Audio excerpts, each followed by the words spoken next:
Hello and welcome to the 21st episode of the European Conservatives podcast, Brussels and Beyond, a podcast designed to keep you in the loop about the political wheelings and dealings that are happening here in Brussels and in the capitals of Europe. My name is Zoltán Kottas.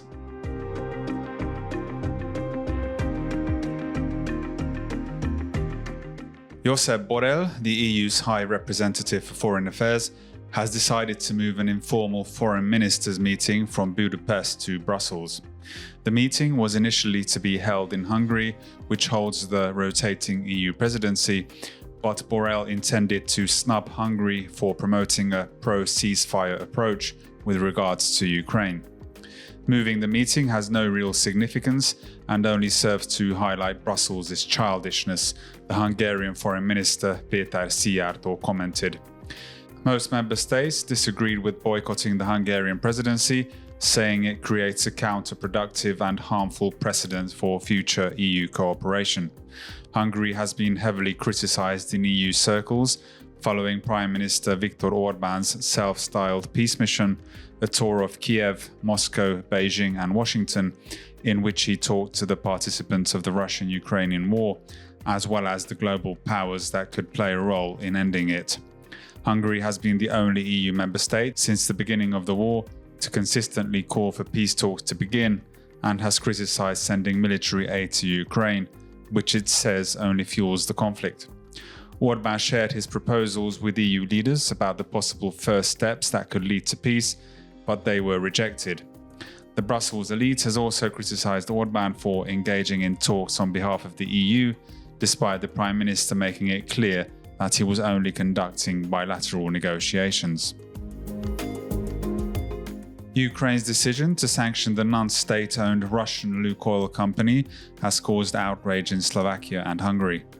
Ukraine halted the Russian company's crude oil transit through its territory, seriously jeopardizing the energy security of the two EU countries.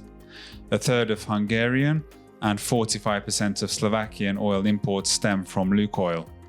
Hungarian Foreign Minister Péter Szijjártó called the move incomprehensible and unacceptable and an unfriendly act by a country that relied on Hungary for 42% of its electricity imports in June. Slovak Prime Minister Robert Fico said his country won't be a hostage to Russian-Ukrainian relations. Hungary and Slovakia have asked the European Commission to mediate a consultation procedure with Ukraine. If that doesn't yield any results, the parties can request a ruling from an ad hoc arbitration court.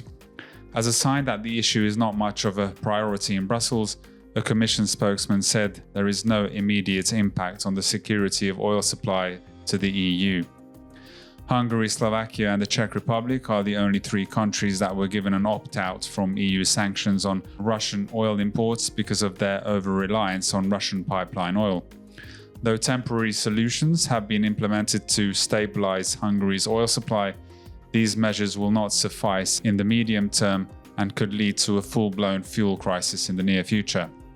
Hungarian Minister Gergely Gulyás said on Friday that Ukraine's decision was blackmail for Hungary and Slovakia's positions on Russia's war in Ukraine. Ukraine is blackmailing the two countries that are standing for peace and ceasefire, he said, adding that if the situation is not resolved, there will be a fuel shortage in September.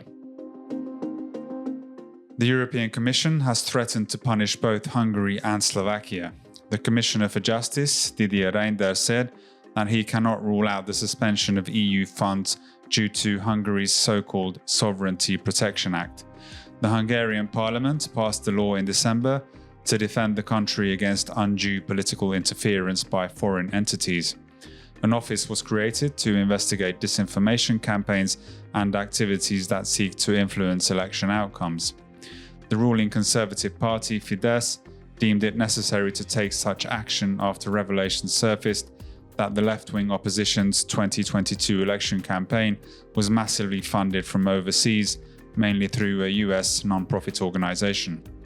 While government critics have compared the act to Russia's foreign agent law, they rarely mention that the United States has a similar law called the Foreign Agents Registration Act, and the European Commission also launched its so-called Defense of Democracy package last year to force groups to disclose their finances to spot foreign political influence. The European Commission also threatened Slovakia's sovereigntist government this week with an infringement procedure if it goes ahead with plans requiring foreign-funded non-governmental organizations to label themselves as such. Hungary and Slovakia, countries with sovereigntist EU-critical governments, are being constantly blackmailed by EU institutions for daring to go against the mainstream tide on issues like migration and Ukraine. The Commission has been withholding tens of billions of euros worth of funds from Hungary, citing rule of law violations, and Slovakia could be next in line. Patriots for Europe, an alliance of conservative sovereigntist parties, has lambasted the mainstream centre-left coalition of the European Parliament for denying members of the conservative group leadership positions in the Parliament's committees. Normally, the posts are automatically allocated proportionally based on the relative sizes of the groups. The Parliament's internal rules say that the composition of the committees shall, as far as possible, reflect the composition of the Parliament. This time, however, the leftist groups and the centrist European People's Party joined forces and simply voted down every Patriot candidate and split up the chair and vice chair positions among themselves. Patriots for Europe became the third largest group in the Parliament after the European elections in June, with 84 MEPs. Its members include Marine Le Pen's National Rally, Viktor Orbán's Fidesz, the Austrian Freedom Party, Andrej Babis's Anov movement, the Italian League, the Spanish Vox, and Geert Wilders' Party for Freedom. The group's vice president, Kinga Gál, said the events that unfolded in the parliament clearly shows that the centre-left coalition is not prepared to accept democratic election results and the fact that the Patriots are the third largest group in the European Parliament. She said the Patriots would challenge the shameful pact through all legal means possible. As Mick Hume writes in his Democracy Watch column for the European Conservative, and I quote, "The phrase cordon sanitaire is now openly bandied about in EU politics as if it were a legitimate democratic tool, indeed a defense of democracy. In reality, it is an anti-democratic device aimed at isolating and silencing those politicians deemed beyond the conformist pale and depriving the millions who vote for them of a voice. By excluding these voices, the centre-left elites plot to carry on business as usual in Brussels, imposing their disastrous Green Deal and Migration Pact without having to worry about troublemaking MEPs or the revolting peoples of Europe." Tensions are rising in Ireland, where locals are protesting against the opening up of new asylum centres. Citizens are concerned that the state is prioritising the welfare of migrants over their own well-being. Protesters have clashed with police, and a number of arson attacks have been committed against refugee encampments. My colleague Thomas O'Reilly is here to talk about the issue. Thomas, what exactly has been going on in Ireland in recent weeks? Yes, so the past week has seen an escalation in the type of nativist protests we've seen blossom in the country the last 18 months. The protests centred around the opening of what we call a direct provision centre, or effective asylum centre, in the North Dublin suburb of Coolock. For anyone who knows the urban geography of Dublin, this is a very working class Republican area. The asylum centre had been earmarked for 500 international protection applicants. It had been subject to rolling protests and even a picket by locals.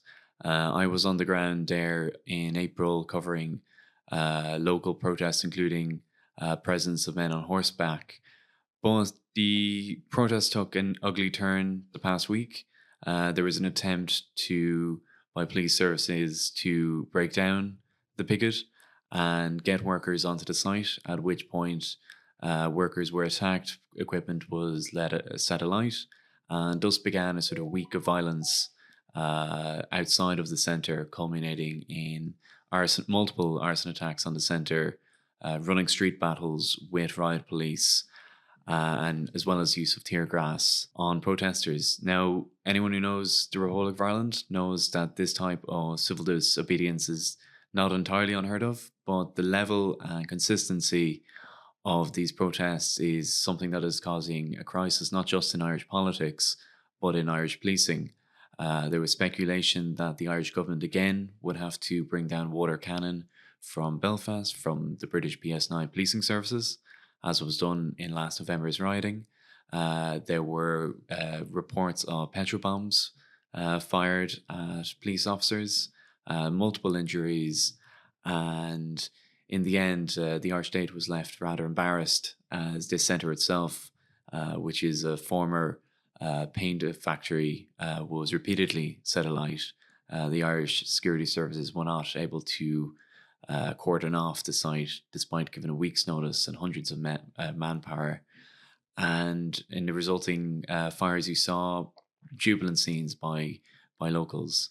These protests centered in one center, but we saw again street fights between police or on Gardaí in Ireland and protesters in a town called Dundalk on the border with the north of Ireland.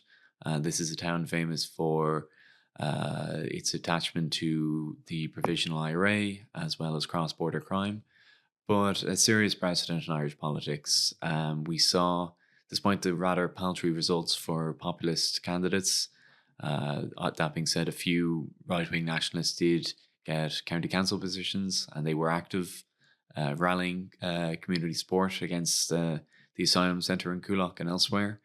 Many pundits believe that there is a strange political crisis opening up in the Republic's politics as the country grapples with unprecedented levels of legal and illegal mass migration, normally through the international protection services.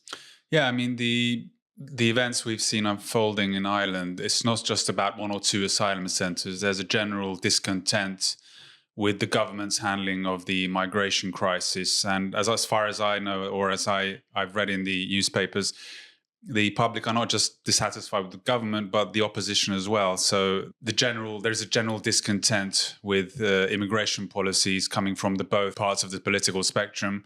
Is that the case? Very much so. Ireland, the last 10 years of the European migrant crisis, has been left relatively unscathed if you look at sort of continental Europe. But nevertheless, we've seen the effect of disintegration of Irish asylum services the past 5 years. Now, effectively, Ireland, the Irish state, has been operating an ad hoc approach to asylum seekers. Famously, they've attempted to commandeer hotel space around Dublin, around Ireland. It would now appear that that process is now experiencing diminishing returns. The spate of arson attacks we've seen the past 6 months has taken security services by surprise. It is scaring off potential hotel owners or those who would offer up space to the asylum services. And now we're seeing a sort of move to either custom-built centres, something the Irish government hopes to break ground on in the next few months, as well as sort of office block and non-habitable or non-traditionally habitable spaces such as offices, old factories. But as regards sort of Irish politics, for those who were not aware, Irish politics is traditionally not ideological. The three main parties, Sinn Féin, Fianna Fáil, Fine Gael, they all derive at various stages from the Irish national independence struggle. Most recently, Sinn Féin, which is effectively, or was effectively, the political wing of the provisional IRA. Now, we've seen a massive groundswell of discontent among Sinn Féin's traditional working class voter base. This is a party that kind of straddles two worlds. In Brussels, they're aligned with the most hardline open borders faction within the European Parliament, the left, while in Ireland, Dublin specifically, they cater to a very working class patriotic base. Now, this crisis within Sinn Féin has precipitated a rather sharp drop in the polls for the party. There is not yet one major right-wing populist party in Ireland. That vote seems to be going the way of independents and sort of smaller parties. But we've seen approximately about a third of Sinn Féin's vote kind of fall off a cliff the past 12 months for various reasons. But this week, party leader Mary Lou MacDonald, a woman who at one stage, or even as late as a year ago, was tipped as a near certainty to be the next Irish Prime Minister, or Taoiseach, She was centre stage releasing a new policy document about reforming the Irish asylum services. Effectively, she was looking for a local veto to prevent the opening of asylum centres in working class areas, or as she phrased, areas that were suffering intense deprivation. But this is unlikely to get the genie back in the bottle in the Irish migration crisis. We are seeing a radicalisation of Irish politics at a grassroots level that is unprecedented this time of this side of the Irish Troubles. There were warnings from policing experts that we're seeing the beginnings of low-level paramilitarism, and we really are seeing a sort of a situation that no one was expecting even 6 months ago. As the asylum services break down, we see the emergence of refugee encampments in the centre of Dublin. We see attacks on these encampments, but a spiralling, very much a sort of spiralling situation. And this will likely be the top feature for the Irish general election later this year, expected in approximately around October or November, when the ruling centrist and Green coalition looks to renew their mandate. So migration has seemingly become a huge issue in Irish politics. Can you give me some numbers of how many migrants or refugees or asylum seekers that have come to Ireland in recent months and years? Yes, so remember the Republic of Ireland has a population of just over 5 million. What is regarded as the straw that broke the camel's back on the current migration crisis is the extraordinary intake of Ukrainian refugees. Ireland took slightly over 100,000 now Ukrainians since the Russia's invasion 2 years ago. This inordinate number, you have to remember, if I may be mistaken, a country like Belgium, of 10 million, has taken about 30,000. This extraordinary intake of Ukrainians was motivated by disparities in the Irish welfare system, was motivated by very much sort of an underprepared asylum system that enabled Ukrainians to kind of shop around and eventually come to Ireland. But this 100,000 is coupled with a non-Ukrainian international or asylum intake of approximately 10 to 15,000 a year. These are primarily fraudulent claimants. You've seen countries such as Nigeria, Georgia, Albania top the list in terms of international protection countries of origin. There was a slight respite during the COVID years, but the asylum industry has roared back since COVID. And coupled with Ukraine, you've seen this immediate crisis to which authorities are unable to face up to. You also have what is effectively a non-existent form of deportation in Ireland. Effectively, what the Irish government wishes is that the asylum seekers self-deport to the United Kingdom. Not forgetting this, you also have a serious rise in legal migration, both from outside the EU and within it. This is similar to the United Kingdom. The exact figure of net migration is 70 to 80,000, if I'm not mistaken. But you see, proportionally, this is having a major impact on Irish society and Irish politics. Mass migration has been a feature since the 1990s. Even in 2004, the country was forced to have a referendum on reforming the asylum system, removing sort of automatic birthright citizenship. But this crisis has caught even right-wing populists unaware in Ireland, and it's likely to be the defining feature of not just the next Irish general election, but the next decade plus of Irish politics. Which you see is we are witnessing a sort of spiraling of the situation, and we're seeing Irish politics being overtaken by a type of street-level politics that I said has not been seen since the height of the Troubles in the Republic. Thomas, thank you very much. Every new MP in the British Parliament has for the first time been given a panic alarm as part of their parliamentary welcome pack. The devices, which when activated alert the police to the wearer's precise location, were made available upon request to MPs after the 2016 murder of Labour MP Joe Cox by a deranged extremist. 5 years later, Conservative MP Sir David Amess was killed by an Islamist. In the run-up to the July 4th elections, Reform UK leader Nigel Farage was attacked on a number of occasions by members of what he described as a violent left-wing mob. Pro-Palestine activists have played a particularly large role in the stoking of tensions over recent months.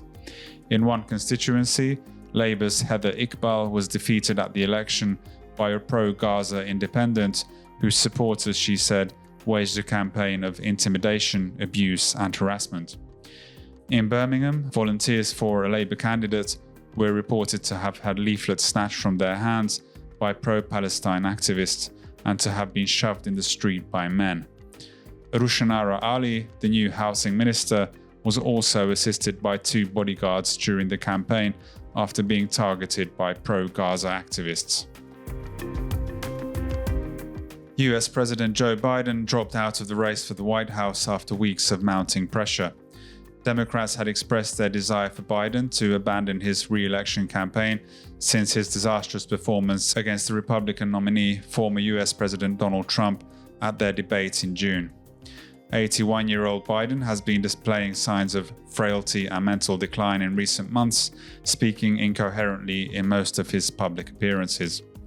Opinion polls projected victory for Trump against Biden at the elections, and Democrats were also worried about how Biden would impact the result of Democrats running for seats in the House of Representatives and the Senate. Vice President Kamala Harris will now be the party's nominee, receiving the endorsement of former Presidents Bill Clinton and Barack Obama. Harris's polling numbers against Trump are very similar to Biden's in several recent national surveys, with Trump edging ahead by 2-3 percentage points. Many Republicans said forcing Biden out was a major coup because it invalidated the votes of millions of Americans who selected Biden as the Democratic nominee in the primary elections earlier this year. As Republican vice presidential nominee J.D. Vance said, "If Joe Biden is too weak and confused to run for political office, he is certainly too weak and confused to run the country." Donald Trump said Biden dropping out of the race wouldn't affect the way he proceeds with his campaign because he was running against the Biden administration's record, regardless of who ended up on the ticket. Trump has lambasted the state of the economy, the influx of illegal migrants, and Biden's handling of the Ukraine and Gaza wars. And that concludes this episode of Brussels and Beyond. Don't forget to read our magazine, check out our website, subscribe to our Twitter, Facebook and YouTube channels, and watch our monthly TV show, Inside Brussels. Bye-bye.